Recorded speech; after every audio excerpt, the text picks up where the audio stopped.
പ്രിയമുള്ളവരെ, ഓരോ വ്യക്തിയെക്കുറിച്ചും ദൈവത്തിന് വ്യക്തിപരമായ ഒരു പദ്ധതിയുണ്ട്. യേശുവിനെ അറിയാതെ കഴിഞ്ഞ കാലയളവിൽ ജീവിച്ച ദീപക് എന്ന സഹോദരനാണ് ഇന്ന് തൻ്റെ യേശു അനുഭവം നമ്മളുമായിട്ട് പങ്കുവെക്കാനായി കർത്താവ് തിരഞ്ഞെടുത്തത്. കഴിഞ്ഞ 23 വർഷങ്ങളുടെ പിറകിൽ യേശുവിനെ വ്യക്തിപരമായി കണ്ടുമുട്ടുകയും തൻ്റെ ജീവനും ജീവിതവും കർത്താവിനെ സമർപ്പിച്ച് ഇന്ന് ഈശോയുടെ ശക്തമായ ഒരു സാക്ഷിയായിട്ട് അദ്ദേഹം ശുശ്രൂഷിക്കുകയാണ്. ഒരു സിവിൽ എഞ്ചിനീയറായ അദ്ദേഹം ഇന്ന് സ്വന്തമായ ഒരു കൺസ്ട്രക്ഷൻ കമ്പനിക്ക് നേതൃത്വം കൊടുക്കുന്നു. കായംകുളം സ്വദേശിയായ ദീപക് കുടുംബജീവിതം നയിക്കുന്നു. അദ്ദേഹത്തിൻ്റെ യേശു അനുഭവം നമുക്ക് കേൾക്കാം. കരങ്ങളടിച്ച് വലിയ സന്തോഷത്തോടെ നമുക്ക് അദ്ദേഹത്തെ സ്വാഗതം ചെയ്യാം.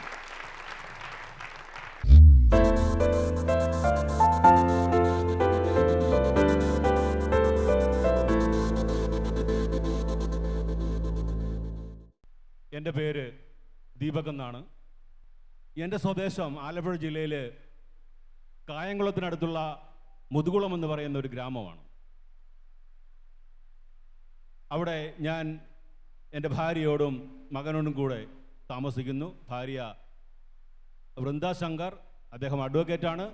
ഒരു മോൻ ജോൺ സി ദീപക്, അദ്ദേഹം 8ാം ക്ലാസ്സിൽ പഠിക്കുന്നു. ഞാൻ 23 വർഷങ്ങൾക്ക് മുമ്പാണ് യേശുക്രിസ്തുവിനെ തിരിച്ചറിഞ്ഞത്. കർത്താവായ യേശുക്രിസ്തു എൻ്റെ ജീവിതത്തിലെ 23 വർഷക്കാലം എന്തെല്ലാം അത്ഭുതങ്ങൾ പ്രവർത്തിച്ചിട്ടുണ്ട്, എങ്ങനെയാണ് എൻ്റെ ജീവിതത്തെ ഈശോ മാറ്റിമറിച്ചത് എന്ന് ഞാൻ നിങ്ങളോടുമായി ഷെയർ ചെയ്യാൻ ആഗ്രഹിക്കുകയാണ്. ആദ്യമായി എൻ്റെ കുട്ടിക്കാലത്തേക്ക് വരാം. എൻ്റെ കുട്ടിക്കാലം എന്ന് പറയുന്നത് നിങ്ങളാരും വിചാരിക്കുന്നത് പോലെ അത്ര സന്തോഷകരമായ ഒരു കുട്ടിക്കാലമായിരുന്നില്ല. എനിക്ക് വയസ്സ് 6, ഞാൻ 1ാം ക്ലാസ്സിൽ പഠിക്കുന്നു. എൻ്റെ അച്ഛനും ഒരു സിവിൽ എഞ്ചിനീയർ ആയിരുന്നു. അദ്ദേഹം ഇറാഖിൽ ജോലി ചെയ്യുന്ന സമയം ഒരു ലീവിന് വന്നതിന് ശേഷം അദ്ദേഹം തിരിച്ചു പോവുകയാണ്. തിരിച്ചു പോകുമ്പോൾ യാത്ര പറയാനായി ഞാനും എൻ്റെ അമ്മയുടെ ഒക്കത്ത് ആ കാർ പോർട്ടിൽ നിൽപ്പുണ്ട്. ഏകദേശം ഒരു 10-12 മണിയായി കാണും. എൻ്റെ അച്ഛൻ എന്നോട് യാത്ര പറഞ്ഞപ്പോൾ ഞാൻ എൻ്റെ അമ്മയോട് പറഞ്ഞു, അച്ഛനെ വിടരുതമ്മേ, അച്ഛനെ വിട്ടാൽ അച്ഛൻ തിരിച്ചു വരില്ല. അതുപോലെ തന്നെ സംഭവിച്ചു. അന്ന് എന്നോട് വിട പറഞ്ഞു പോയ അച്ഛൻ തിരിച്ചു വന്നില്ല. ഇറാഖിൽ വെച്ച് ഒരു കാർ ആക്സിഡൻറ്റിൽ അദ്ദേഹം മരിക്കാനുണ്ടായത്. ഞാൻ ഇന്ന് വിശ്വസിക്കുന്നു സർവശക്തനായ ദൈവം അന്നും എന്നിൽ പ്രവർത്തിച്ചിരുന്നിട്ടുണ്ടാകാം. ഒരുപക്ഷെ ഞാൻ പറയുന്നത് കേട്ട് അദ്ദേഹം പോയിരുന്നില്ല എങ്കിൽ എൻ്റെ അച്ഛൻ ഇന്നും എന്നോട് കൂടെ ഉണ്ടാകുമായിരുന്നു. അങ്ങനെ ജീവിതത്തിലെ ഏറ്റവും വലിയ അടി എനിക്ക് അവിടെ ലഭിക്കുകയാണ്. 6ാമത്തെ വയസ്സിൽ. പ്രശ്നം തീർന്നില്ല. ഓർമ്മ വെച്ച നാൾ മുതൽ എൻ്റെ നെഞ്ചിന് ഒരു നെഞ്ചത്ത് വേദനയും അതുപോലെ തന്നെ നെഞ്ചെരിച്ചിലും സ്ഥിരമായിട്ടുണ്ടാകുമായിരുന്നു.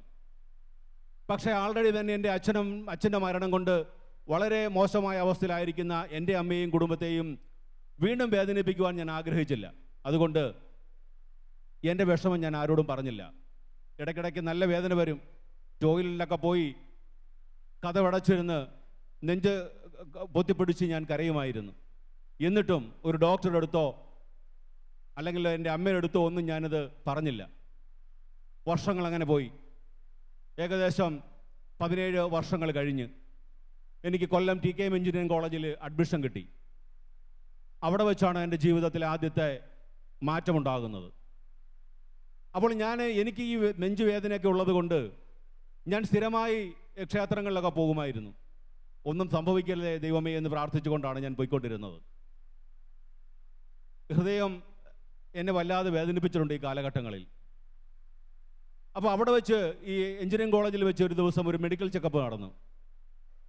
ഈ മെഡിക്കൽ ചെക്കപ്പ് കഴിഞ്ഞപ്പം ഡോക്ടറിനോട് പറഞ്ഞു, ദീപക്, നിങ്ങളുടെ ഹൃദയത്തിന് എന്തോ ഒരു പ്രശ്നമുണ്ട്. നിങ്ങൾ അതുകൊണ്ട് എത്രയും പെട്ടെന്ന് ഒരു കാർഡിയോളജിസ്റ്റിനെ പോയി കാണണം. സത്യം പറഞ്ഞു കഴിഞ്ഞാൽ 17-18 വർഷമായിട്ട് എന്നെ എന്താണോ വേട്ടയാടിക്കൊണ്ടിരുന്നത് അതെന്നെ തിരിച്ചു കൊത്തുന്ന പോലെ എനിക്ക് തോന്നി. വല്ലാത്ത മാനസിക സംഘർഷത്തിന് ഞാൻ അടിമപ്പെട്ടു. രണ്ടും കൽപ്പിച്ച് വീട്ടിൽ വന്ന് ഞാൻ എൻ്റെ അമ്മയോട് ഈ കാര്യം പറഞ്ഞു. പക്ഷേ ഞാൻ പ്രതീക്ഷിച്ചതുപോലെ എൻ്റെ അമ്മയോ എൻ്റെ വീട്ടുകാരോ ഞെട്ടിയില്ല. കാരണം ബൈ ബർത്ത് തന്നെ എൻ്റെ ഹൃദയത്തിനൊരു അസുഖമുണ്ടായിരുന്നു എന്നവർക്ക് അറിയാമായിരുന്നു. എറണാകുളം മെഡിക്കൽ ട്രസ്റ്റിൽ വെച്ച് എനിക്കൊരു ഓപ്പറേഷൻ തീരുമാനിച്ചതാണെന്നും പിന്നീട് ഒരു വിസിറ്റിംഗ് കാർഡിയോളജിസ്റ്റ് വന്നപ്പോൾ തൽക്കാലം പോകുന്നിടത്തോളം പോകട്ടെ എന്നുള്ള രീതിയിൽ ഓപ്പറേഷൻ മാറ്റിവെച്ചതാണെന്നും പിന്നീട് ഞാൻ അറിഞ്ഞു. അങ്ങനെ അവസാനം ഞാനും അമ്മയും കൂടെ ആലപ്പുഴ മെഡിക്കൽ കോളേജിൽ പോയി കാർഡിയോളജിസ്റ്റിനെ കണ്ട് കാർഡിയോളജിസ്റ്റ് എക്കോ ടെസ്റ്റ് ചെയ്തിട്ട് എന്നോട് പറഞ്ഞു, ദീപക് നിങ്ങൾക്ക് കുഴപ്പമൊന്നുമില്ല, പക്ഷേ ആ പ്രിസ്ക്രിപ്ഷനകത്ത് എൻ്റെ രോഗവിവരങ്ങൾ എഴുതി അമ്മയുടെ കയ്യിൽ കൊടുത്തിരുന്നു. ഞാനത് അറിഞ്ഞില്ല. അങ്ങനെ വർഷങ്ങൾ വീണ്ടും കഴിഞ്ഞു. രോഗമൊന്നുമില്ല എന്ന് പറഞ്ഞിട്ട് പോലും എൻ്റെ സിംറ്റംസ് എന്നെ വേട്ടയാടിക്കൊണ്ടിരുന്നു. ഈ നെഞ്ചെരിച്ചിലും നെഞ്ചുവേദനയും ഒക്കെ സ്ഥിരമായിട്ട് എന്നെ അലട്ടിക്കൊണ്ടിരുന്നു. അങ്ങനെ എറണാകുളത്ത് എനിക്ക് ജോലി കിട്ടി. ഞാൻ അവിടെ ജോലി ചെയ്തുകൊണ്ടിരിക്കുന്ന സമയത്ത് എൻ്റെ ശരീരത്തിൽ വീണ്ടും അതിഭയങ്കരമായ വേദനയും ജോയിൻസിലൊക്കെ പെയിനും ഹൃദയത്തിൻ്റെ വേദനയും ഒക്കെ വന്നു. ആരോടും പറയാതെ ഞാൻ ഒറ്റയ്ക്ക് എറണാകുളത്തുള്ള കച്ചേരിപ്പടി ജംഗ്ഷനിൽ ഒരു ഡോക്ടറുടെ അടുത്ത് പോയിട്ട് ഞാൻ ഈ വിവരങ്ങൾ, കാർഡിയോളജിസ്റ്റിൻ്റെ അടുത്ത് പോയിട്ട് ഞാൻ ഈ വിവരങ്ങളെല്ലാം അദ്ദേഹത്തോട് പറഞ്ഞു. വളരെ വിശദമായ ടെസ്റ്റുകൾ അദ്ദേഹം നടത്തിയിട്ട് ഹൃദയം പൊട്ടുന്ന രീതിയിൽ അദ്ദേഹം എന്നോട് പറഞ്ഞു, ദീപക് നിങ്ങൾക്ക് ഹാർട്ടിന് പ്രശ്നമുണ്ട്, അത് ജന്മനാ ഉള്ള ഒരു പ്രശ്നമാണ്. അപ്പോൾ അതുകൊണ്ട് നിങ്ങൾ എല്ലാ 6 മാസം കൂടുമ്പോഴും ECG എല്ലാ ഓരോ വർഷം കൂടുമ്പോഴും നിങ്ങൾ എക്കോ ടെസ്റ്റും ചെയ്യണം. ഞാനൊരു ഹൃദ്രോഗിയായി മാറുകയാണ്. ഒരിക്കലും അക്സെപ്റ്റ് ചെയ്യാൻ പറ്റാത്ത ഒരവസ്ഥ. ഏത് കാര്യത്തിന് വേണ്ടിയാണോ ഞാൻ പ്രാർത്ഥിച്ചു കൊണ്ടിരുന്നത് അതെല്ലാം നഷ്ടപ്പെടുന്നൊരവസ്ഥ. കരഞ്ഞ കണ്ണുകളോടെ ഞാൻ ആ റോഡിൽ കൂടെ തിരിച്ച് എൻ്റെ റൂമിലേക്ക് വരികയാണ്. വരുന്ന സമയത്ത് ഞാൻ കണ്ണുകൾ അടച്ച് സ്വർഗത്തിലേക്ക് നോക്കിയിട്ട് ഞാൻ ഇപ്രകാരം പ്രാർത്ഥിച്ചു, എന്തുകൊണ്ട് എൻ്റെ ദൈവങ്ങളെ നിങ്ങൾ എൻ്റെ പ്രാർത്ഥന കേട്ടില്ല? ഓർമ്മ വെച്ച നാൾ മുതൽ ഞാൻ ഇതിനു വേണ്ടി പ്രാർത്ഥിച്ചതല്ലേ, നിങ്ങൾ എന്തുകൊണ്ട് എൻ്റെ പ്രാർത്ഥന കേട്ടില്ല? കണ്ണുകൾ അടച്ച് തുറന്നു നോക്കിയപ്പോൾ ഞാൻ മതിലിൽ എഴുതി വച്ചിരിക്കുന്ന ഒരു വചനം കണ്ടു, നീ എൻ്റെ അടുക്കലേക്ക് വരിക, ഞാൻ നിന്നെ സഹായിക്കാം. Hallelujah, hallelujah. ഈശോയെ നന്ദി. സുഹൃത്തുക്കളെ, അന്ന് വരെ ഞാൻ ഈശോയെ തിരിച്ചറിഞ്ഞിട്ടില്ല. ആരും എന്നോട് സുവിശേഷം പറഞ്ഞിട്ടില്ല, ആരും എന്നോട് പള്ളിയിൽ പോകാനും പറഞ്ഞിട്ടില്ല. പക്ഷെ എൻ്റെ ഈശോ എന്നോട് പറയുന്നു, നീ എൻ്റെ അടുക്കലേക്ക് വരിക, ഞാൻ നിന്നെ സഹായിക്കാം. പക്ഷെ ഞാൻ വിശ്വസിച്ചില്ല. എന്താണെന്നറിയാമോ? ഈ മതിലുകളിലൊക്കെ വചനം എഴുതി വെക്കുന്നത് മതപരിവർത്തനത്തിന് വേണ്ടിയാണെന്നുള്ളൊരു വിചാരമായിരുന്നു എനിക്കുള്ളത്. ക്രിസ്ത്യാനികൾ എല്ലാവരെയും ക്രിസ്ത്യാനികളാക്കാൻ വേണ്ടിയുള്ളൊരു കലാപരിപാടിയായിട്ടാണ് ഞാൻ അന്ന് വിചാരിച്ചിരുന്നത്. അതുകൊണ്ട് തന്നെ ഞാനത് വിശ്വസിച്ചില്ല. അന്ന് വൈകുന്നേരം ദേശാഭിമാനി ജംഗ്ഷനിലുള്ള ഒരു ഗ്രന്ഥശാലയിൽ ഞാൻ പോവുകയുണ്ടായി. അവിടെ വെച്ച് ഞാൻ വചനോത്സവം മാസിക ജീവിതത്തിൽ ആദ്യമായിട്ട് കാണുകയാണ്. ഈ മാസികയിൽ മനുഷ്യന് അസാധ്യമായ പല കാര്യങ്ങളും ഈശോ ചെയ്യുന്നുണ്ട് എന്നെനിക്ക് മനസ്സിലായി. ശരീരത്തിൽ എവിടെയോ ഒരു ചെറിയ മാറ്റം ഉണ്ടായി, പൂർണ്ണമായിട്ടില്ലത്. പക്ഷെ എൻ്റെ ഈശോ എന്നെ വിടുവാൻ തയ്യാറല്ലായിരുന്നു. അടുത്ത ദിവസം ഏത് സ്ഥലത്താണോ ഞാൻ ആ വചനം കണ്ടത്, ആ സ്ഥലത്തേക്ക് ഈശോ എന്നെ കൊണ്ടുപോയി. ജോലി സംബന്ധമായി ഞാൻ പോയതാണ്. ആ സ്ഥലത്തെത്തിയപ്പോൾ ഞാൻ വചനം കണ്ട ആ ഭാഗത്തേക്ക് നോക്കി. സുഹൃത്തുക്കളെ, എനിക്ക് എന്നെ തന്നെ വിശ്വസിക്കാൻ സാധിച്ചില്ല. ഞാൻ 24 മണിക്കൂറിന് മുമ്പ് കണ്ട ആ വചനം അവിടെ ഇല്ല. ആ വചനമെന്ന് മാത്രമല്ല, ഒരു വചനങ്ങളും ആ മതിലിലില്ല. കാലപ്പഴക്കം കൊണ്ട് ഇളകിപ്പോയ ഒരു പെയിന്റിന്റെ പരസ്യം, അത് മാത്രമാണ് എനിക്ക് അവിടെ കാണാൻ കഴിഞ്ഞത്. കരഞ്ഞുപോയി ഞാൻ. ഒരു നിമിഷം എൻ്റെ കണ്ണുകളെ എനിക്ക് വിശ്വസിക്കാൻ സാധിച്ചില്ല. 24 മണിക്കൂറിൽ മുമ്പ് എൻ്റെ കണ്ണുകൾ കൊണ്ട് കണ്ടതാണ് ഞാനത്. എനിക്ക് മനസ്സിലായി, ഇതൊരു വിളിയാണ്. എന്നെ ശ്രദ്ധിക്കുന്നവൻ ആരോ ഉണ്ട്, ആരോ എന്നെ ശ്രദ്ധിക്കുന്നുണ്ട്. ഞാൻ അറിയാത്തൊരു ദൈവം എവിടെ നിന്നോ എൻ്റെ വിളി കേൾക്കുന്നുണ്ട്. അന്ന് രാത്രി എനിക്കൊരു സ്വപ്നമുണ്ടായി. ഈ സ്വപ്നത്തിൽ ഞാൻ കാണുന്നത് ഇപ്രകാരമാണ്: ഒരു മലയുടെ മുകളിലേക്ക് ഒരുപാട് തീർത്ഥാടകർ ചവിട്ടി കയറുകയാണ്. ഈ മലയുടെ മുകളിൽ ഒരു കൂടാരമുണ്ട്. ഈ കൂടാരത്തിനൊരു പ്രത്യേകത എന്താണെന്ന് വെച്ച് കഴിഞ്ഞാൽ, ഈ കൂടാരത്തിന് 4 വശവും ചെറിയ ചെറിയ കിളിവാതിലുകളുണ്ട്. ഈ കിളിവാതിലിൽ കൂടെ നമ്മൾ നോക്കിയാൽ ഈ വിശുദ്ധൻ്റെ ഒരു ഭാഗം മാത്രമേ നമുക്ക് കാണാൻ പറ്റൂ. ഞാനും ഇങ്ങനെ പോയി ഒരു കിളിവാതിൽ കൂടെ ഈ രൂപത്തെ നോക്കിയപ്പോൾ എൻ്റെ മനസ്സ് പറയുന്നു, അത് സെൻറ് ആൻ്റണീസ് ആണെന്ന്. എനിക്ക് അതിനു മുമ്പ് സെൻറ് ആൻ്റണീസുമായിട്ട് ഒരു പരിചയമില്ല, ഞാൻ പോയിട്ടുമില്ല പള്ളികളിലൊന്നും. ഈ രൂപം പെട്ടെന്ന് ജീവൻ വെക്കുകയാണ്. ജീവൻ വെച്ചിട്ട് ഈ രൂപം എന്നോട് ചോദിക്കുന്നു, നിനക്കെന്ത് വേണം? എൻ്റെ മനസ്സിൽ ഒരുപാട് കാര്യങ്ങൾ പറയാനുണ്ട്. എൻ്റെ ഹൃദയത്തിൻ്റെ അസുഖം മാറണമെന്നുള്ളതാണ് എൻ്റെ പ്രൈമയും. പക്ഷേ എൻ്റെ വായിൽ നിന്ന് വെളിയിലേക്ക് വന്നത് അതല്ല. ഞാൻ പറഞ്ഞത് ഇപ്രകാരമാണ്: വിശുദ്ധ, എനിക്ക് ഈശോയുടെ പരിശുദ്ധാത്മാവിനെ നൽകുക. Hallelujah, hallelujah. സുഹൃത്തുക്കളെ, അന്ന് വരെ ഈശോ എനിക്ക് അറിഞ്ഞുകൂടാ. പരിശുദ്ധാത്മാവ് എന്ന് പറയുന്ന ഒരു സംഭവം എന്താണെന്ന് എനിക്ക് അറിഞ്ഞുകൂടാ. അങ്ങനെ ഒരു വേർഡ് ഞാൻ കേട്ടിട്ടില്ല. നീ സ്വീകരിക്കുക എന്ന് പറഞ്ഞ് അദ്ദേഹം തൻ്റെ കൈയെടുത്ത് എൻ്റെ തലയിൽ വെച്ചു. അപ്പോൾ ഉറക്കത്തിലാണെങ്കിലും എൻ്റെ ശരീരം കടന്ന് വിറയ്ക്കുന്ന എനിക്ക് മനസ്സിലായി. ശരീരം കടന്ന് പൊളയുകയാണ്. ഭയങ്കരമായ ചൂട് അനുഭവപ്പെടുന്നു. ഞാൻ കിടക്കുന്ന കട്ടിലും മുറിയും ഭൂമിയും എല്ലാം തലകുത്തി മറിയുന്നതായിട്ട് എനിക്ക് തോന്നുന്നു. ഏകദേശം 15 സെക്കൻഡുകളോളം അതുപോലെ നീണ്ടു നിന്നു. അതിനുശേഷം അത് മാറിയപ്പോൾ ഞാൻ വിശുദ്ധനോട് പറഞ്ഞു: വിശുദ്ധ, എൻ്റെ ഹൃദയത്തിൻ്റെ അസുഖം നീ മാറ്റിത്തരുമോ? നീ മാനുഷികമായി ചിന്തിക്കുന്നു എന്ന് പറഞ്ഞ് അദ്ദേഹം അപ്രത്യക്ഷനായി. ഹല്ലേലൂയ. അടുത്ത ദിവസം, വെരി നെക്സ്റ്റ് ഡേ, ഞാൻ കേൾക്കുന്നത് യാതൊരു അസുഖവുമില്ലാതിരുന്ന എൻ്റെ അമ്മ ഹൃദയത്തിന് അസുഖമായിട്ട് ഹോസ്പിറ്റലിൽ അഡ്മിറ്റ് ആകുന്നു എന്നുള്ളതാണ്. നിങ്ങൾ ചിന്തിക്കുക. ഞാൻ അന്ന് വരെ വിശ്വസിച്ചിരുന്ന വിശ്വാസങ്ങളെല്ലാം എടുത്തു കളഞ്ഞ് യേശുക്രിസ്തുവിലേക്ക് പോവുകയും പരിശുദ്ധാത്മാവിനെയും ഒക്കെ സ്വീകരിച്ച വല്ല സന്തോഷത്തിലിരിക്കുന്ന ഒരു അവസരത്തിൽ ഞാൻ ആദ്യമായി കേൾക്കുന്ന സംഭവം ഇതാണ്: എൻ്റെ അമ്മ, എനിക്ക് ഏറ്റവും പ്രിയപ്പെട്ട സ്ത്രീ, അവരെ സുഖമില്ലാതെ അഡ്മിറ്റ് ആകുന്നു ഹോസ്പിറ്റലിൽ. എനിക്കറിയില്ല എന്ത് ചെയ്യണമെന്ന്. ആ സമയത്ത് എൻ്റെ കയ്യിൽ ഒരു ബൈബിൾ ഉണ്ടായിരുന്നു. ആ ബൈബിളിൻ്റെ മുമ്പിൽ മുട്ടുകുത്തിയിട്ട് ഞാൻ ചോദിച്ചു: കർത്താവേ, എന്തുകൊണ്ടാണ് ഇതിങ്ങനെ സംഭവിക്കുന്നത്? ഞാൻ കണ്ട വചനം ഇതാണ്: കർത്താവായ യേശു ക്രിസ്തു പരിശുദ്ധാത്മാവിനെ സ്വീകരിച്ചതിന് ശേഷം സാത്താനാൽ പരീക്ഷിക്കപ്പെടുവാനായി മലയിലേക്ക് പോകുന്ന ഭാഗം, പരീക്ഷണത്തെ അതിജീവിച്ച ഈശോയിൽ നിന്ന് പിശാച് വിട്ടുപോകുന്ന ഭാഗം എനിക്ക് മനസ്സിലായി. പരിശുദ്ധാത്മാവിനെ സ്വീകരിച്ച ഒരു വ്യക്തി പരീക്ഷിക്കപ്പെടേണ്ടതാണ്. ഈ പരീക്ഷണ കാലത്തെ നമ്മൾ അതിജീവിക്കണം. അതിജീവനത്തിൻ്റെ കാലഘട്ടമാണ് ഇനി എന്നെനിക്ക് മനസ്സിലായി. ഞാൻ വീട്ടിലേക്ക് പോകുന്നു. ഞാൻ വീട്ടിലേക്ക് ചെല്ലുമ്പോഴെല്ലാം എൻ്റെ അമ്മയ്ക്ക് അസുഖം കൂടുന്നു. അമ്മ ഐസിയുലേക്ക് കൊണ്ടുപോകുന്നു. ഞാൻ തിരിച്ച് വീണ്ടും എറണാകുളത്ത് വരുമ്പോൾ അമ്മ നോർമലാകുന്നു. അങ്ങനെ ഓരോ പ്രാവശ്യവും ഞാൻ അമ്മ ഹോസ്പിറ്റലിൽ അഡ്മിറ്റ് ആകുമ്പോഴത്തേക്കും ഞാൻ ദൈവത്തിൻ്റെ മുമ്പിൽ മുട്ടുകുത്തി പ്രാർത്ഥിച്ചു.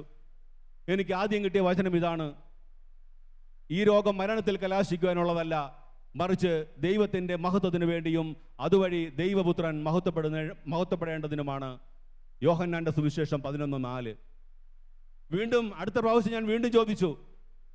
വീണ്ടും എന്നോട് പറഞ്ഞു: ഇപ്പോൾ നീ ദുഃഖിക്കും, എന്നാൽ നിന്റെ ദുഃഖം സന്തോഷമായി മാറും. കർത്താവിനോട് ഞാൻ വീണ്ടും ചോദിച്ചു. മൂന്നാമത്തെ പ്രാവശ്യം കർത്താവ് ഇതുപോലെ എൻ്റെ അടുത്ത് പറഞ്ഞു: ലൂക്കായുടെ സുവിശേഷം 8-ാം അധ്യായം 50-ാമത്തെ വചനം, വിശ്വസിക്കുക മാത്രം ചെയ്യുക, അവൾ സുഖം പ്രാപിക്കും. ഈ 3 വചനങ്ങളാണ് എന്നെ നിലനിർത്തുന്നത്. ഈ 3 വചനങ്ങളുമായി ഞാൻ ജീവിക്കുകയാണ്. വർഷങ്ങൾ കടന്നുപോയി. ഏകദേശം 2 വർഷം പരിപൂർണമായും കടന്നുപോയി. എൻ്റെ അമ്മയുടെ രോഗത്തിന് യാതൊരു വ്യത്യാസവുമില്ല. രോഗം അതുപോലെ നിൽക്കുകയാണ്. അപ്പോൾ അവസാനം ഈ ഡോക്ടർ തന്നെ, ഈ കാർഡിയോളജിസ്റ്റ് തന്നെ പറഞ്ഞു: ഒരു കാര്യം ചെയ്യാം, ഇനി നമുക്ക് മെഡിക്കൽ കോളേജിലേക്ക് കൊണ്ടുപോകാം. അങ്ങനെ മെഡിക്കൽ കോളേജിലേക്ക് കൊണ്ടുപോകുന്നതിൻ്റെ തലേ രാത്രി എൻ്റെ ബന്ധുജനങ്ങളെല്ലാം അമ്മയെ കാണാനായിട്ട് വരികയാണ്. അവിടെ ഇവര് ആശ്വസിപ്പിച്ചിട്ട് ഇതൊരു വലിയ കരച്ചിലേക്ക് അങ്ങ് മാറും. അപ്പം ഇങ്ങനെ ആദ്യത്തെ കരച്ചിൽ കേട്ടപ്പോൾ ഞാൻ ഈശോയുടെ മുമ്പിൽ മുട്ടുകുത്തിയിട്ട് ഞാൻ പറഞ്ഞു: കർത്താവേ, തൊട്ടടുത്ത മുറിയിൽ കിടക്കുന്നത് എൻ്റെ അമ്മയാണ്. 2 വർഷമായിട്ട് ഞാൻ നിന്റെ വചനത്തിൻ്റെ പൂർത്തീകരണത്തിന് വേണ്ടി കാത്തിരിക്കുകയാണ് കർത്താവേ. ഇതുവരെയും എൻ്റെ അമ്മ സൗഖ്യപ്പെട്ടിട്ടില്ല. മാത്രമല്ല, അമ്മയുടെ രോഗം കൂടിക്കൊണ്ടിരിക്കുകയാണ്. ഞാൻ എന്തു ചെയ്യണം? വളരെ വ്യക്തമായിട്ടൊരു വചനം, ഒരു ശബ്ദം എൻ്റെ ഹൃദയത്തിൽ ഞാൻ കേട്ട്. അതിപ്രകാരമാണ്, എൻ്റെ ചെവികളിൽ ഞാൻ കേട്ട്. ആ ശബ്ദം ഇതായിരുന്നു: നിന്റെ അമ്മയുടെ രോഗത്തെക്കുറിച്ച് ഞാൻ നിനക്ക് നൽകിയിട്ടുള്ള വചനങ്ങളെല്ലാം നീ ഒരു പേപ്പറിൽ എഴുതി വെക്കുക. Hallelujah, hallelujah. ഞാൻ മുമ്പ് പറഞ്ഞ ഈ 3 വചനങ്ങളും ഒരു പേപ്പറിൽ എഴുതി വെച്ച് അന്നത്തെ ഡേറ്റും ഇട്ട് ഞാൻ അടിയിൽ സൈൻ ചെയ്തിട്ട് ബൈബിളിൽ വെച്ചിട്ട് വീണ്ടും കിടന്നുറങ്ങി. രാത്രി 11 മണി ആയപ്പോഴത്തേക്കും അമ്മയുടെ കരച്ചിൽ കേൾക്കാം. കാരണം സമാധാന ചർച്ച അവിടെ നടന്നുകൊണ്ടിരിക്കുകയാണ്. അതിൻ്റെ ഉത്തമ ശൃംഗത്തിലെത്തുമ്പോഴാണ് ഇത് കരച്ചിലായി മാറുന്നത്. അമ്മയോട് ഞാൻ വീണ്ടും എഴുന്നേറ്റിട്ട് ചോദിച്ചു, എൻ്റെ കർത്താവേ, ആ കിടന്ന് കരയുന്നത് എൻ്റെ ഹൃദയമാണ്, ഞാൻ എന്തു ചെയ്യണം? ഒരു വചനം കിട്ടാൻ വേണ്ടി ഞാൻ വീണ്ടും ബൈബിൾ തുറന്നു. എനിക്ക് കിട്ടിയ കണ്ട വചനം ഇതാണ്: എപ്രകാരമാണോ അബ്രഹാത്തിന് തൻ്റെ വാഗ്ദാനങ്ങൾ അവൻ്റെ വിശ്വാസം മൂലം നീതീകരിക്കപ്പെട്ടത്, അപ്രകാരം ഞാൻ നിനക്ക് നൽകിയ വചനങ്ങൾ നീ വിശ്വസിച്ചാൽ, വാഗ്ദാനങ്ങൾ നീ വിശ്വസിച്ചാൽ, നിന്റെ വിശ്വാസവും നീതീകരിക്കപ്പെടും. ഞാൻ ആലോചിച്ചു, എന്ത് വാഗ്ദാനങ്ങളാണ് അബ്രഹാമിന് നൽകിയത്? അബ്രഹാമിന് നൽകിയ വാഗ്ദാനങ്ങൾ ഇതാണ്: തനിക്കൊരു കുട്ടി ഉണ്ടാകുകയില്ല എന്ന് പൂർണ്ണ വാർദ്ധക്യത്തിൽ അദ്ദേഹം മനസ്സിലാക്കിയപ്പോഴും ദൈവം അദ്ദേഹത്തിന് മുമ്പിൽ വന്ന് പറഞ്ഞു, ആകാശത്തിലെ നക്ഷത്രങ്ങൾ പോലെയും കടൽ തീരത്തെ മണൽത്തരികൾ പോലെയും നിനക്ക് മക്കളുണ്ടാകും. വിശ്വസിക്കുവാൻ യാതൊരു മാർഗമില്ലാതിരുന്നിട്ടും അബ്രഹാം അത് വിശ്വസിച്ചു, അവന് കുട്ടികളുണ്ടായി. ഞാൻ ഈശോയോട് ഒരു ചോദ്യം ചോദിച്ചു, കർത്താവേ, അബ്രഹാമിന് നീ വാഗ്ദാനങ്ങൾ കൊടുത്തിട്ടുണ്ട്, അവനത് വിശ്വസിച്ചു, അവനത് പൂർത്തിയായി. എന്ത് വാഗ്ദാനമാണ് നീ എനിക്ക് നൽകിയത്? വീണ്ടും ഞാനൊരു സ്വരം കേട്ടു, ഞാൻ നിനക്ക് നൽകിയ വാഗ്ദാനങ്ങളാണ് കുറച്ചു മുമ്പ് നീ ഒരു പേപ്പറിൽ എഴുതി വെച്ചത്. Hallelujah, hallelujah. അപ്പോൾ എനിക്ക് മനസ്സിലായി, മുമ്പ് എഴുതി വെച്ചിരിക്കുന്ന ആ വചനങ്ങൾ ഞാൻ വിശ്വസിക്കണം, എൻ്റെ അമ്മ സൗഖ്യം പ്രാപിക്കും. അടുത്ത ദിവസം രാവിലെ ഞങ്ങളെല്ലാവരും കൂടെ തിരുവനന്തപുരം മെഡിക്കൽ കോളേജിലേക്ക് പോവുകയാണ്. മെഡിക്കൽ കോളേജിൽ പോയി ഡോക്ടറെ കണ്ടു. ഡോക്ടർ പറഞ്ഞു, അടുത്ത 3 കൊല്ലം കൂടെ നമുക്ക് മരുന്ന് കഴിച്ചു നോക്കാം. മരുന്ന് കഴിച്ചിട്ടും മാറുന്നില്ല എങ്കിൽ ഒരു കാര്യം ചെയ്യാം, ഓപ്പറേഷനിലേ മറ്റു മാർഗമുള്ളൂ. ഞാൻ ഞെട്ടിയില്ല, ഞാൻ ഈശോയുടെ വിശ്വാസത്തിൽ ഉറച്ചു നിന്നു. സുഹൃത്തുക്കളെ, അങ്ങനെ 3 കൊല്ലം കഴിഞ്ഞു, എൻ്റെ അമ്മയുടെ രോഗം മാറിയില്ല. അമ്മയുടെ രോഗം ഒന്നിനു പിറകെ ഒന്നായിട്ട് കൂടിക്കൊണ്ടേയിരുന്നു, കുറയുന്നില്ല. അവസാനം അമൃത മെഡിക്കൽ ഇൻസ്റ്റിറ്റ്യൂട്ടിൽ വെച്ച് അമ്മയ്ക്ക് ഓപ്പറേഷൻ നിശ്ചയിച്ചു. ഈ ഓപ്പറേഷൻ നിശ്ചയിച്ചിരിക്കുന്നതിൻ്റെ തലേ ദിവസം രാത്രി മുട്ടകുത്തി നിന്ന് പ്രാർത്ഥിച്ചു ഞാൻ ഈശോയുടെ അടുത്ത്, തമ്പുരാനെ, 5 കൊല്ലം ഞാൻ കാത്തിരുന്നു എൻ്റെ അമ്മയുടെ രോഗം സൗഖ്യപ്പെടുന്നതിന് വേണ്ടി. നാളെ അവസാനത്തെ ദിവസമാണ്. നാളെ എൻ്റെ അമ്മയുടെ ദേഹത്ത് കത്തിവെച്ചാൽ എൻ്റെ വിശ്വാസം എനിക്ക് നഷ്ടപ്പെട്ടു പോകും. ഞാൻ എന്തു ചെയ്യണം? വചനം എടുത്തു. ഞാൻ മുട്ടകുത്തി നിന്നിട്ട് ഞാൻ ഈശോയുടെ മുമ്പിൽ ചോദിച്ചുകൊണ്ട് ഒരു വചനം എടുത്തു. ഈശോ പറഞ്ഞു, നിനക്ക് കടുകുമണിയോളം വിശ്വാസമുണ്ടെങ്കിൽ ഈ മലയോട് ഇവിടെ നിന്ന് മാറി മറ്റൊരു സ്ഥലത്തേക്ക് പോവുക എന്ന് പറഞ്ഞാൽ അപ്രകാരം സംഭവിക്കുക തന്നെ ചെയ്യും. നിനക്ക് യാതൊന്നും അസാധ്യമായിരിക്കുകയില്ല. മത്തായി 17:20. Hallelujah, hallelujah. ഞാൻ പറഞ്ഞു, കർത്താവേ, മലയെ മാറ്റാനുള്ള വിശ്വാസം എനിക്കുണ്ട്. ഞാൻ വിശ്വസിക്കുന്നു എൻ്റെ അമ്മയെ സൗഖ്യപ്പെടുത്തുവാൻ സാധിക്കുമെന്ന്, നിന്റെ വചനത്തിന് സാധിക്കുമെന്ന് ഞാൻ വിശ്വസിക്കുന്നു കർത്താവേ. ലാസ്റ്റ് മൊമെന്റ് ആണ്. നിങ്ങൾ ആലോചിക്കണം, നാളെ ഓപ്പറേഷനാണ്, ലാസ്റ്റ് മൊമെന്റ് ആണ്. അടുത്ത ദിവസം രാവിലെ ഞാനും എൻ്റെ അക്കൗണ്ടന്റും കൂടെ, അപ്പോൾ അമ്മയെ അവിടെ അഡ്മിറ്റ് ചെയ്തു, എൻ്റെ ബ്രദറും മാമനും എല്ലാം അവിടെ ഉണ്ട്. അടുത്ത ദിവസം ഞാനും എൻ്റെ സ്റ്റാഫും കൂടെ ട്രെയിനിൽ കായംകുളത്തു നിന്ന് എറണാകുളത്തേക്ക് പോവുകയാണ്. ചെങ്ങന്നൂരായപ്പോഴത്തേക്കും എൻ്റെ ബ്രദറിൻ്റെ ഒരു കോള് വന്നു. ബ്രദറിന് പറഞ്ഞത് ഇപ്രകാരമാണ്: അമ്മയുടെ എല്ലാ ടെസ്റ്റുകളും ഡോക്ടർ നടത്തി നോക്കി, സകലവിധ ടെസ്റ്റുകളും നടത്തി നോക്കി. അവസാനം ഡോക്ടർ പറഞ്ഞു, എൻ്റെ അമ്മയ്ക്ക് ഹൃദയത്തിന് യാതൊരുവിധ അസുഖവുമില്ല. Hallelujah, hallelujah. അമ്മയെ വിളിച്ചുകൊണ്ട് പോവുക. എൻ്റെ അമ്മ ഇന്നും ജീവനോടെ ആരോഗ്യത്തോടു കൂടി എൻ്റെ കൂടെയുണ്ട്, 23 വർഷം കഴിഞ്ഞതിന് ശേഷം. ഹല്ലേലൂയ. ദൈവത്തിന്റെ വചനമാണ് സുഹൃത്തുക്കളെ. മജ്ജയിലും മാംസത്തിലും തുളച്ചു കയറുന്ന ഇരുതല വാളിനേക്കാൾ മൂർച്ചയുള്ള വചനം എൻ്റെ അമ്മയെ സൗഖ്യപ്പെടുത്തി. നിങ്ങൾക്കും വിശ്വസിക്കാം, ദൈവം നിങ്ങളിലും അത്ഭുതം പ്രവർത്തിക്കും. ഇത് എൻ്റെ സാക്ഷ്യത്തിൻ്റെ ഒരു ഭാഗം മാത്രമാണ്. ഇനി നിങ്ങളുടെ വിശ്വാസം, എൻ്റെ വിശ്വാസം വർദ്ധിപ്പിക്കുന്നതിന് വേണ്ടി ഈ കാലഘട്ടങ്ങളിൽ യേശു ക്രിസ്തു ഒരുപാട് അത്ഭുതങ്ങൾ ചെയ്തിട്ടുണ്ട്. കാരണം ഈ 5 കൊല്ലം ഞാൻ കാത്തിരിക്കണമെങ്കിൽ എൻ്റെ വിശ്വാസം വർദ്ധിപ്പിക്കേണ്ടിയിരുന്നു. തമ്പുരാൻ അതിനുവേണ്ടി എനിക്ക് ചെയ്ത ഒരു 2-3 അത്ഭുതങ്ങൾ ഞാൻ നിങ്ങളടുത്ത് പറയാം. ഒന്നാമത്തെ അത്ഭുതം, ഒരു മാസം 31-ാം തീയതി കയ്യിലെ പൈസകളെല്ലാം തീർന്നു. സാമ്പത്തികമായി മോശമായിരിക്കുന്ന അവസ്ഥയാണ്. വീട്ടിലാണെങ്കിൽ ഞാനും എൻ്റെ അമ്മൂമ്മയും മാത്രമേ ഉള്ളൂ, മറ്റാരും അവിടെ ഇല്ല. എൻ്റെ അമ്മയും എൻ്റെ ബ്രദറും സിസ്റ്ററിലായും ആരും അവിടെ ഇല്ല, ഇവരെല്ലാം വെളിയിൽ പോയിരിക്കുകയാണ്. അപ്പോൾ എനിക്ക് അന്ന് വൈകുന്നേരം എനിക്കൊരു 200 രൂപ വേണം. വീട്ടിലാണെങ്കിൽ ഞാൻ അമ്മൂമ്മയോട് ചോദിച്ചും പറഞ്ഞു 200 രൂപ അവിടെ എടുക്കാനില്ല, ആരുടെയും കയ്യിൽ പൈസ എടുക്കാനില്ല. അപ്പോൾ ഞാൻ പറഞ്ഞു, എനിക്ക് വൈകിട്ട് 6:15-നാണ് ട്രെയിൻ, എനിക്ക് ഇപ്പോൾ സമയം 5 മണിയായി, എനിക്ക് 200 രൂപ കിട്ടി ആ ട്രെയിനിൽ പോയേ പറ്റൂ, നാളെ എനിക്ക് ഓഫീസിൽ പോകേണ്ടതാണ്. അമ്മ പറഞ്ഞു, എൻ്റെ കയ്യിൽ മാർഗമില്ല, നീ മറ്റു മാർഗങ്ങൾ നോക്കുക, അല്ലെങ്കിൽ നാളെ പോവാം. ഹല്ലേലൂയ. ഞാനൊരു കാര്യം ചെയ്തു, ഞാൻ ഈശോയോട് പ്രാർത്ഥിച്ചു, കർത്താവേ, നീ പറഞ്ഞിട്ടുണ്ടല്ലോ യാചിക്കുന്നതൊക്കെയും ലഭിച്ചു കഴിഞ്ഞു എന്ന് വിശ്വസിച്ചുകൊണ്ട് പ്രാർത്ഥിക്കുവിൻ, നിങ്ങൾക്ക് ലഭിക്കുക തന്നെ ചെയ്യും. Hallelujah, hallelujah. നമ്മളൊക്കെ ഈ ചെവിയിൽ കൂടെ കേട്ട് ഈ ചെവിയിൽ കൂടെ കളയുന്ന വചനമാണത്. ഇതിന് വലിയ അർത്ഥമുണ്ട് സുഹൃത്തുക്കളെ. ഞാൻ കർത്താവിനോട് പറഞ്ഞു, കർത്താവേ എനിക്ക് 200 രൂപ വേണം. 200 രൂപ 1 മണിക്കൂറിനുള്ളിൽ വേണം. 6:15 ട്രെയിൻ. ഇവിടുന്ന് ഇപ്പോൾ 5:30 പോയാൽ മാത്രമേ എനിക്ക് ട്രെയിൻ കിട്ടൂ. ഞാൻ പറഞ്ഞു, കർത്താവേ എനിക്ക് 200 രൂപ നൽകിയതിനെ പ്രതി ഞാൻ നിനക്ക് നന്ദി പറയുകയാണ്. അതിനുശേഷം ഞാൻ എന്ത് ചെയ്യുമെന്നറിയാമോ? ഞാൻ ഡ്രസ്സും ഒക്കെ ചെയ്ത്, ഇൻസേർട്ടും ഒക്കെ ചെയ്ത്, ഷൂസും എടുത്തിട്ട് ഒരാഴ്ചത്തേക്ക് വേണ്ടിയുള്ള കംപ്ലീറ്റ് തുണിത്തരങ്ങളെല്ലാം ഞാൻ ബ്രീഫ് കേസിനകത്താക്കി ഞാൻ ഹാളിൽ പോയി ഇരിക്കുകയാണ്. TV ഓൺ ചെയ്ത് കാലും വെച്ച് ഞാനിങ്ങനെ ഇരിക്കുകയാണ്. ഹല്ലേലൂയ. എന്നെ അമ്മൂമ്മ ചോദിച്ചു, എന്ത് പറ്റി, എവിടെ പോകുന്നു? ഞാൻ പറഞ്ഞു, എറണാകുളത്ത് പോകുന്നു. നിനക്ക് ആര് പൈസ തരും? ഞാൻ പറഞ്ഞു, ഈശോ തരും. എൻ്റെ അമ്മ മൊത്തത്തിലൊന്ന് നോക്കി. രാവിലെ വരെ ഒരു കുഴപ്പമില്ലായിരുന്നു, ചെറുക്കനാണ്. ഈ ദിവസം എന്ത് സംഭവിച്ചെന്ന് അറിഞ്ഞുകൂടാ. അവർ പുച്ഛത്തോടെ അവർ തിരിച്ചുപോയി. സുഹൃത്തുക്കളെ, 10 സെക്കൻഡുകൾക്കുള്ളിൽ, ഞാൻ അവിടെ ഇരുന്ന 10 സെക്കൻഡുകൾക്കുള്ളിൽ എൻ്റെ സിസ്റ്ററെല്ലാം ഓടി വന്നിട്ട് എന്നോട് പറയുകയാണ്, മോനെ നീ പോയോ ഇല്ലയോ എന്ന് അറിഞ്ഞോ ഓടി വരികയായിരുന്നു ഞാൻ. നിനക്ക് തരാൻ വേണ്ടി ഒരാൾ വഴിക്ക് വെച്ച് എൻ്റെ 200 രൂപ ഏൽപ്പിച്ചിട്ടുണ്ട്, നീ ഇത് വാങ്ങുക. ഹല്ലേലൂയ. ജീവിക്കുന്ന ദൈവമായ കർത്താവിന്റെ പ്രവൃത്തിയാണ് സുഹൃത്തുക്കളെ ഇത്. യേശുക്രിസ്തുവിന്റെ വചനത്തിന്റെ പൂർത്തീകരണമാണിത്. യാചിക്കുന്നതൊക്കെയും ലഭിച്ചു എന്ന് വിശ്വസിച്ചുകൊണ്ട് പ്രാർത്ഥിക്കുവിൻ, നിങ്ങൾക്ക് ലഭിക്കുക തന്നെ ചെയ്യും. Hallelujah, hallelujah. കുരിശിൽ തൂങ്ങി ആഴുന്നത് വെറും മരക്കഷ്ണമല്ല, അത് ജീവനുള്ള ദൈവമാണ്. എന്റെയും നിന്റെയും പ്രാർത്ഥനകൾ ശ്രവിക്കുന്ന ദൈവമാണത്. മറ്റൊരു അത്ഭുതം കൂടെ പറയാം. ഞാനൊരു സിവിൽ എഞ്ചിനീയറാണ്. എനിക്ക് എറണാകുളത്ത് ജോലി ചെയ്തിരുന്ന സമയത്ത് രാവിലെ മുതൽ വൈകുന്നേരം വരെ കോൺക്രീറ്റ് ആണ്. അപ്പോൾ വൈകുന്നേരത്തെ ട്രെയിൻ വേണം എനിക്ക്. ശനിയാഴ്ച വൈകുന്നേരമാണ് തിരിച്ച് എൻ്റെ വീട്ടിലേക്ക് വരാൻ, കായംകുളത്തേക്ക് വരാൻ. അപ്പം വെള്ളമൊന്നും കുടിക്കാൻ എനിക്ക് സമയം കിട്ടില്ല. ഞാൻ ഓടി വന്ന് റെയിൽവേ സ്റ്റേഷനിൽ വന്ന് ടിക്കറ്റ് എടുത്ത് ട്രെയിനിൽ കയറി കഴിഞ്ഞപ്പോഴത്തേക്കാണ് എനിക്ക് മനസ്സിലാത്തത് ഷട്ടിൽ ട്രെയിനാണ്, ഇതിൽ വെള്ളം കിട്ടില്ല. ഹല്ലേലൂയ. എന്ത് ചെയ്യും? ഞാൻ വിചാരിച്ചു ഈ ട്രെയിന് ആലപ്പുഴ സ്റ്റേഷനിൽ ഇൻ്റർസിറ്റി വരുമ്പോഴത്തേക്ക് അവിടെ ഇൻ്റർസിറ്റി പിടിച്ചിടും. അപ്പോൾ ആ സമയത്ത് ആലപ്പുഴ സ്റ്റേഷൻ ഇറങ്ങി വെള്ളം വാങ്ങിക്കാമെന്ന് ഞാൻ വിചാരിച്ചു. പക്ഷേ ദൈവത്തിൻ്റെ അത്ഭുതം പ്രവർത്തിക്കുന്നതിന് വേണ്ടിയാണ് ഞാൻ ചെന്നപ്പോൾ ഇൻ്റർസിറ്റി, നമ്മുടെ വണ്ടി വന്നപ്പോൾ ഇൻ്റർസിറ്റി അവിടെ ഉണ്ട്. പെട്ടെന്ന് ഈ വണ്ടി വിട്ടുപോയി. ഞാൻ പറഞ്ഞു, കർത്താവേ ഞാൻ മരിച്ചു പോകും, എൻ്റെ തൊണ്ടയിൽ ഒരു തുള്ളി വെള്ളമില്ല കർത്താവേ, എനിക്ക് ഒരു ഗ്ലാസ് വെള്ളം വേണം. നീ പറയുന്ന വചനങ്ങളൊക്കെ പാലിക്കാൻ ശ്രമിച്ചിട്ടുണ്ട്. ഞാൻ വിജയിച്ചവനെന്ന് ഞാൻ പറയില്ല, ശ്രമിച്ചിട്ടുണ്ട്. ഞാൻ യേശുവിലാണ് വിശ്വസിക്കുന്നത്, എനിക്ക് ഒരു ഗ്ലാസ് വെള്ളം വേണം കർത്താവേ. സുഹൃത്തുക്കളെ, നിങ്ങൾ എത്ര പേർ ഇതിൽ വിശ്വസിക്കുമെന്ന് എനിക്ക് അറിഞ്ഞുകൂടാ. ഞാനിവിടെ ഇരിക്കുകയാണ്. ഞാൻ കാണുമ്പോൾ അപ്പുറത്തെ ടോയ്ലറ്റ് തുറന്ന് പ്രായമുള്ള ഒരു വല്യച്ഛൻ ഇറങ്ങി വരികയാണ്. ഇദ്ദേഹത്തിന് കയ്യിലൊരു ബാഗുണ്ട്.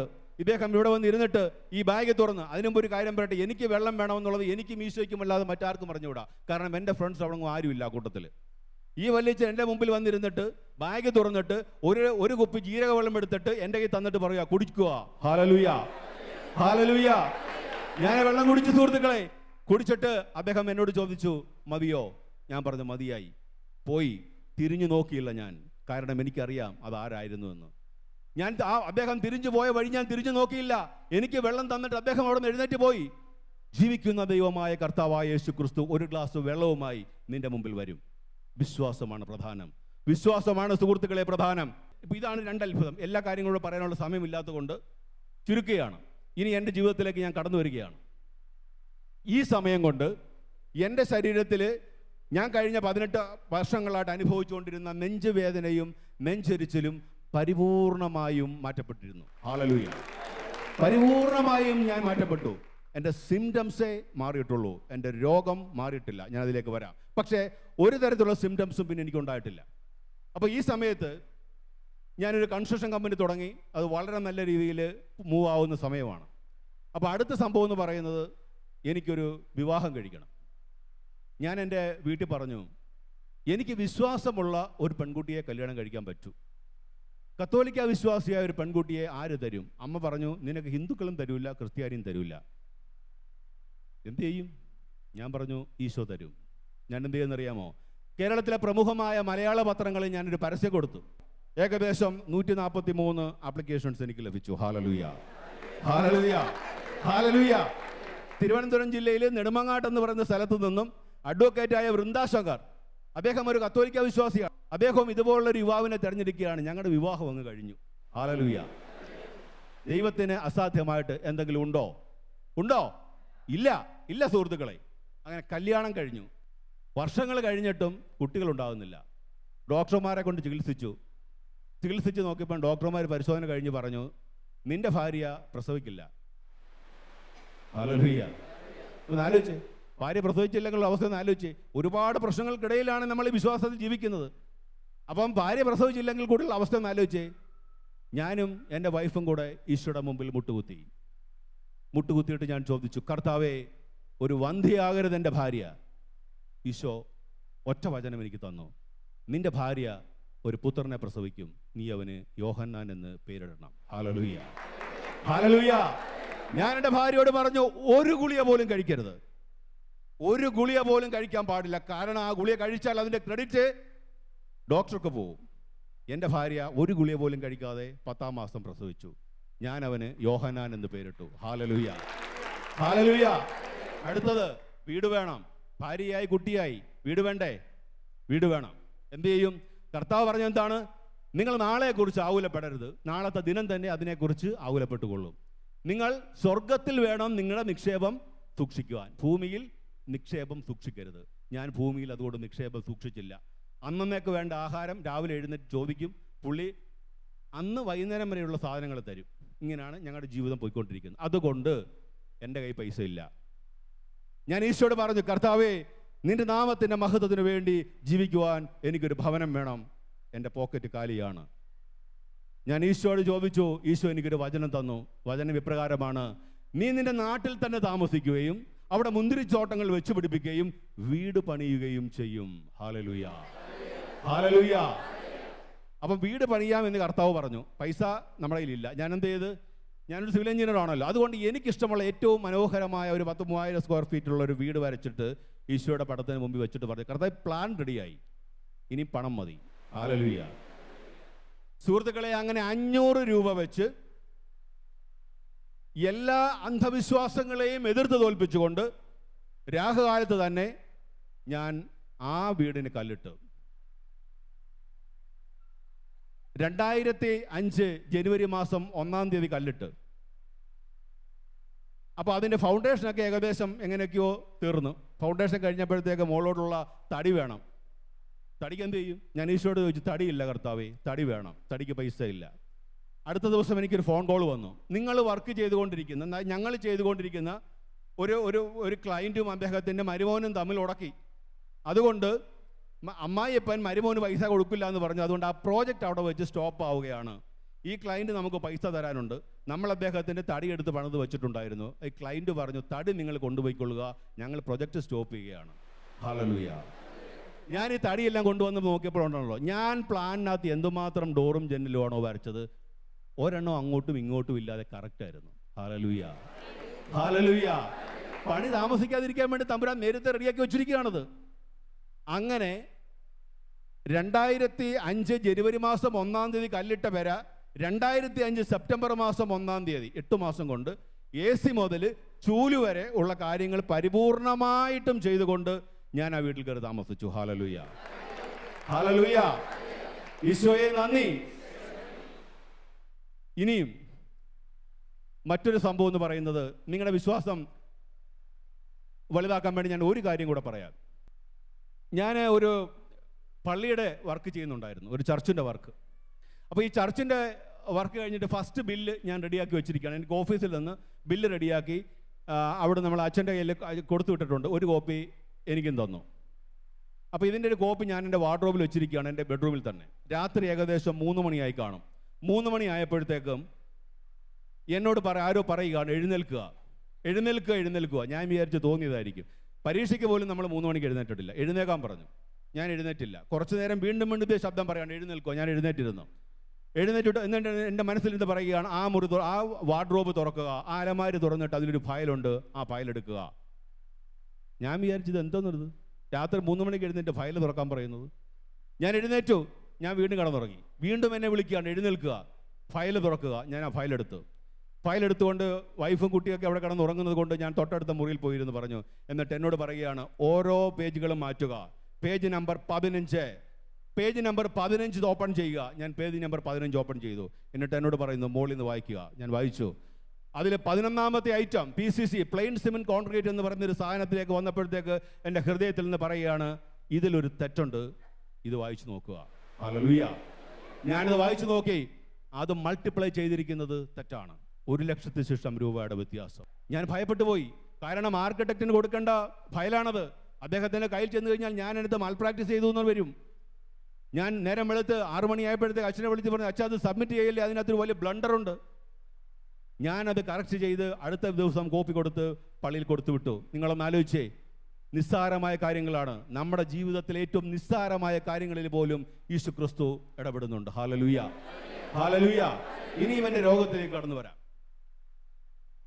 എൻ്റെ രോഗമെന്ന് പറയുന്നത് ഞാൻ പറഞ്ഞല്ലോ, സിംറ്റംസ് എല്ലാം എന്നിൽ നിന്ന് വിട്ടുമാറി. എനിക്ക് നെഞ്ചുവേദനയോ നെഞ്ചരിച്ചല്ലോ അതിനുശേഷം ഈ നിമിഷം വരെ ഉണ്ടായിട്ടില്ല. പക്ഷേ എൻ്റെ വിവാഹമൊക്കെ കഴിഞ്ഞതിന് ശേഷം ഒരു ദിവസം എനിക്ക് ഈ വയറിന് ഭയങ്കരമായ പ്രശ്നമുള്ളത് കൊണ്ട് മാവേലിക്കരയുള്ള ഒരു ഹോസ്പിറ്റലിൽ പോയി ഞാൻ ഗ്യാസ്ട്രോ എൻട്രോളജിസ്റ്റിനെ കണ്ടു. അപ്പോൾ ഇദ്ദേഹം പറഞ്ഞ് എൻഡോസ്കോപ്പി ചെയ്യണം. എൻഡോസ്കോപ്പി ചെയ്യാൻ വേണ്ടി അദ്ദേഹം എൻ്റെ ഹാർട്ടൊക്കെ ഒന്ന് പരിശോധിച്ചപ്പോഴത്തേക്ക് പുള്ളി പറഞ്ഞു, നിങ്ങളുടെ ഹാർട്ടിന് എന്തോ ഒരു പ്രശ്നമുണ്ടല്ലോ, നിങ്ങളൊരു കാര്യം ചെയ്യുക, നിങ്ങളൊരു കാർഡിയോളജിസ്റ്റിനെ അത്യാവശ്യമായി കാണണമെന്ന് പറഞ്ഞു. വീണ്ടും പ്രശ്നമാവുകയാണ്. കുറേ നാളായിട്ട് മറന്നിരുന്നൊരു എപ്പിസോഡാണ്. കാർഡിയോളജിസ്റ്റിനെ കാണാൻ പറഞ്ഞു. ഞാൻ പോയി കാർഡിയോളജിസ്റ്റിനെ കണ്ട് അദ്ദേഹം എക്കോ ടെസ്റ്റ് എടുത്തു. എക്കോ ടെസ്റ്റ് എടുത്തിട്ട് എന്നെയും എൻ്റെ ഭാര്യയെയും വിളിച്ചിട്ട് അദ്ദേഹം കാണിച്ചു തന്നത് ഇപ്രകാരമാണ്. അതായത് എല്ലാവരുടെയും ഒരു വാൽവിൽ 3 എതളുകളുണ്ട്. അതായത് 120 ഡിഗ്രിയിൽ നമ്മൾ വിഭജിച്ച് കഴിഞ്ഞാൽ 120 ഡിഗ്രി വരുന്ന 3 എതളുകൾ, 3 ലീഫുകളുണ്ട് എല്ലാവരുടെയും ഒരു വാൽവിൽ. പക്ഷേ എനിക്ക് ബൈ ബർത്ത് അത് 2 ഉള്ളൂ. ഇപ്പോഴാണ് ഈ സംഭവം ഞാൻ അറിയുന്നത്. ഹല്ലേലൂയ. പക്ഷേ എനിക്ക് പ്രത്യേകിച്ചൊന്നും തോന്നിയില്ല ആ സമയത്ത്. പണ്ടങ്ങാണ് ഞാനിത് അറിഞ്ഞായിരുന്നെങ്കിൽ ഞാൻ അമ്മയെ ആത്മഹത്യ ചെയ്തേനെ. പക്ഷേ ഇന്ന് വിശ്വാസത്തിൽ തമ്പുരാൻ എന്നെ ഉറപ്പിച്ചിട്ടുണ്ട്. ഞാൻ ഡോക്ടറോട് പറഞ്ഞു, ഡോക്ടർ ഇപ്പോൾ കുഴപ്പമൊന്നുമില്ലല്ലോ. ഇല്ല, ഇപ്പോൾ കുഴപ്പമൊന്നുമില്ല. ശരി ഡോക്ടറെ, താങ്ക് യു എന്ന് പറഞ്ഞിട്ട് ചിരിച്ചുകൊണ്ട് ഞാൻ ആ മുറി ഇറങ്ങി. അതിനുശേഷം ഒരു 4 വർഷങ്ങൾക്ക് മുമ്പ് തിരുവനന്തപുരത്തുള്ള വെട്ടുകാട് ചർച്ചിൽ ഞാൻ പ്രാർത്ഥിച്ചുകൊണ്ടിരിക്കുകയാണ്. ഞാനും എൻ്റെ ഭാര്യയുമുണ്ട്. ഞങ്ങൾ ഈ പ്രാർത്ഥിച്ചുകൊണ്ടിരിക്കുന്ന സമയത്ത് എൻ്റെ ശരീരം മുഴുവനും വല്ലാതെ കുഴയുന്നത് പോലെ എനിക്ക് തോന്നി. എനിക്ക് ഭയങ്കരമായ തലക്കറക്കം ഉണ്ടായി. എന്തുകൊണ്ടോ അന്ന് വൈഫ് BP അപ്പാരറ്റ്സ് എടുത്ത് കാറിലിട്ടിരുന്നു. അപ്പോൾ പെട്ടെന്ന് ഞാൻ പോയി BP നോക്കിയപ്പോഴത്തേക്ക് ഹൈ BP, ഭയങ്കരമായ BP ആണ്. എനിക്ക് നോർമലി അങ്ങനെ BP ഉള്ളതല്ല. പെട്ടെന്ന് തന്നെ അവിടെ തന്നെ അടുത്തുള്ള ഹോസ്പിറ്റലിലേക്ക് മാറ്റുകയാണ്. അവിടുത്തെ കാർഡിയോളജിസ്റ്റ് എന്നെ ചികിത്സിച്ചിട്ട് മൊത്തത്തിൽ അദ്ദേഹം ചികിത്സിച്ച് അല്ലെങ്കിൽ മൊത്തത്തിൽ പരിശോധിച്ചിട്ട് അദ്ദേഹം എന്നോട് പറഞ്ഞു, നിങ്ങൾക്ക് ബൈ ബർത്ത് ഒരു വാൽവിന് പ്രശ്നമുണ്ടല്ലേ? ഞാൻ പറഞ്ഞു, ഉണ്ട് ഡോക്ടർ. യെസ്, അതാണ് നിങ്ങളുടെ പ്രശ്നം. അപ്പോൾ അതുകൊണ്ടാണോ ഈ BP കൂടിയത് എന്ന് നമുക്കൊന്ന് പരിശോധിക്കണം. അതുകൊണ്ട് നമുക്കൊരു എക്കോ ടെസ്റ്റ് ചെയ്യണം. വീണ്ടും അടുത്ത പരിപാടിയാണ്. എക്കോ ടെസ്റ്റുകൾ ഇങ്ങനെ മാലയായിട്ട് വരികയാണ്.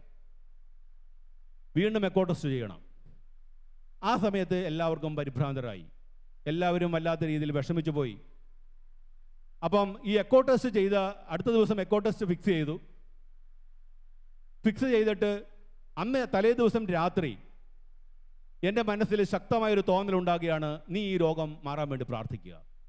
ഞാൻ എഴുന്നേറ്റിരുന്നിട്ട് ഞാൻ ഇപ്രകാരം പ്രാർത്ഥിച്ചു. ഞാൻ പ്രാർത്ഥിച്ച ഇപ്രകാരമാണ്, സർവശക്തനായ ദൈവമേ, ഈ ലോകത്തിലെ സകല ചരാചരങ്ങളെയും ഉണ്ടാകട്ടെ എന്ന് പറയുന്ന ഒരു വചനം കൊണ്ട് നീ സൃഷ്ടിച്ചതാണ്.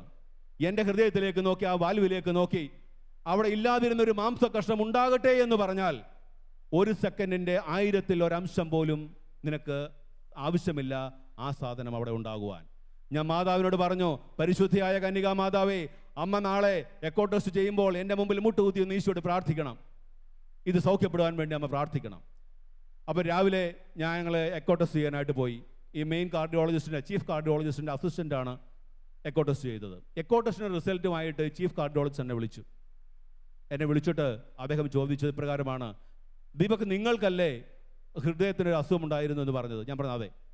അദ്ദേഹം ആ എക്കോ ടെസ്റ്റ് നോക്കുന്നു, ആ റിപ്പോർട്ട് നോക്കുന്നു, ആരെയൊക്കെ ഫോണിൽ വിളിക്കുന്നു. അതിനുശേഷം എന്നോട് പറഞ്ഞു, വെളിയിലിരിക്കുക. ഞാൻ വെളിയിലിരുന്നു. അപ്പം വൈഫ് പോയിട്ട് സിസ്റ്ററിനോട് ചോദിച്ചു, എന്താണ് പ്രശ്നം? അപ്പോൾ സിസ്റ്റർ പറഞ്ഞ്, ഈ ഡോക്ടർക്ക്, ഈ ചീഫ് കാർഡിയോളജിസ്റ്റിന് നിങ്ങളുടെ എക്കോ ടെസ്റ്റ് വീണ്ടും ഒന്നുകൂടെ ചെയ്യണമെന്ന് പറഞ്ഞു. അപ്പോൾ ശരി, ഒന്നുകൂടെ ചെയ്യാം എന്ന് പറഞ്ഞിട്ട് ഈ ചീഫ് കാർഡിയോളജിസ്റ്റിനെ കൊണ്ടുപോയിട്ട് ഒരു 15 മിനിറ്റുകളോളം അദ്ദേഹം എന്നെ പരിശോധിച്ചു. വളരെ ഡീറ്റെയിൽഡായിട്ട് അദ്ദേഹം പരിശോധിച്ചിട്ട് അദ്ദേഹം എൻ്റെ അടുത്ത് പറഞ്ഞു, ഇതാണ് ദീപക്, നിങ്ങളുടെ ഈ വാൽവിൽ ഇപ്പോൾ 3 ലീഫും ഉണ്ട്. Hallelujah, hallelujah, hallelujah. സുഹൃത്തുക്കളെ, നിങ്ങൾ വിശ്വസിക്കണം. ഇന്ന് എനിക്ക് 47 വയസ്സായി. ഞാൻ ജനിച്ചവ മുതൽ എൻ്റെ ശരീരത്തിൽ ഇല്ലാതിരുന്ന ഒരു മാംസകഷ്ണം തമ്പുരാൻ വെച്ചു പിടിപ്പിച്ചിരിക്കുകയാണ്. ഞാൻ വിശ്വാസത്തിൽ വന്നതിന് ശേഷം ഏകദേശം 20 കൊല്ലങ്ങൾക്ക് ശേഷമാണ് ആ പീസ് അവിടെ വെച്ച് പിടിപ്പിച്ചത്. തമ്പുരാൻ അത് നേരത്തെ ചെയ്യാമായിരുന്നു. എൻ്റെ വിശ്വാസം പരീക്ഷിക്കപ്പെടുവാൻ വേണ്ടി തമ്പുരാൻ അത് ഇത്രയും നീട്ടിക്കൊണ്ട് പോയതാണ്. നിങ്ങൾ വിശ്വസിക്കുക. അവസാന നിമിഷം വരെയും നിങ്ങൾ പ്രത്യാശ കൈവിടരുത്.